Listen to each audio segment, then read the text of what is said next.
It's my feel-good breakfast show.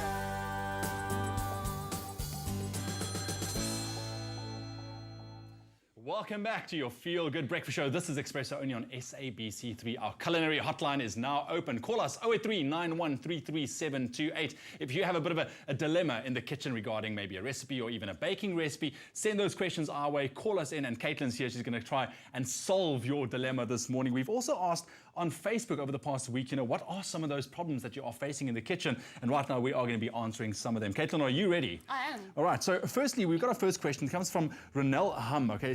She's asking, is it better to bake a cheesecake with cream cheese rather than creamed cottage cheese? I'd always baked with cream cheese, but it's so expensive these days. It is expensive, but the reason is because cream cheese is actually got a higher fat content. It's actually made from cream, whereas cottage cheese is made from milk.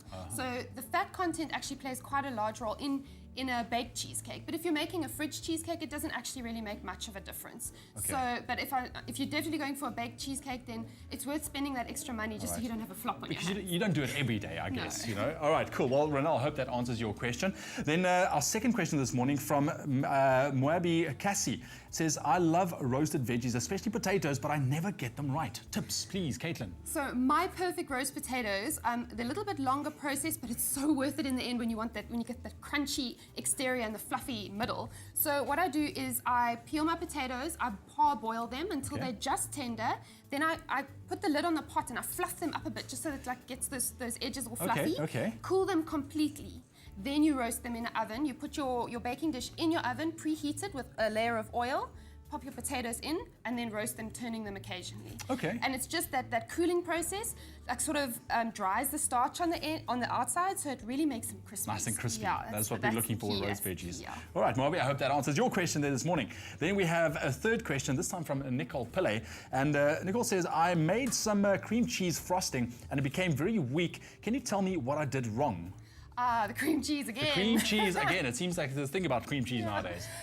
So again, it would be, maybe she used the cream cottage cheese instead. The thing with cream cottage cheese is if you're going to make a frosting with it, you can't over-whip it because then it gets very thin. So that's the problem that she had. But to fix it, I would suggest that you start again with another bowl. Start with your sifted icing sugar and then add your flopped icing into your icing sugar. Okay. So you can control the texture and the consistency, and that's how to fix it, I think.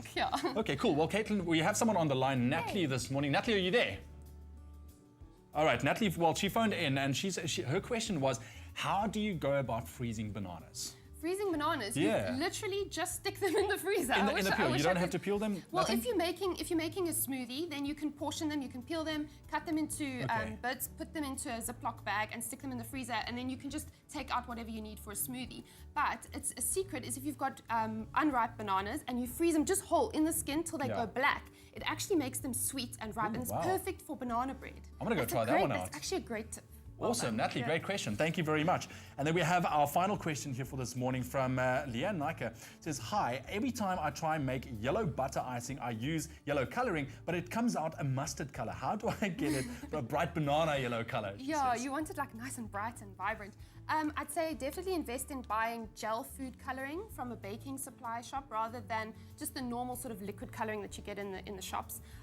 That's great for sort of everyday use, but if you're looking for a specific shade, then definitely gel food coloring is great. It's a little bit more expensive, but you use so little that it actually works just like out. A drop. Yeah, it actually works out in the end. So, all right, well, there we go. Thank you so much for all of your questions this morning. Remember, if you still want to ask us something, we're going to be asking or answering your questions every Thursday, but ask those questions on Facebook, also Twitter, with the hashtag AskExpresso. Easy as that, and one of our chefs will try and do their best to solve your problem. And I'll log in afterwards as well and answer some questions online. Exactly, there we have it. While Katelyn's still around, we're going to be making a delicious recipe. What are you making?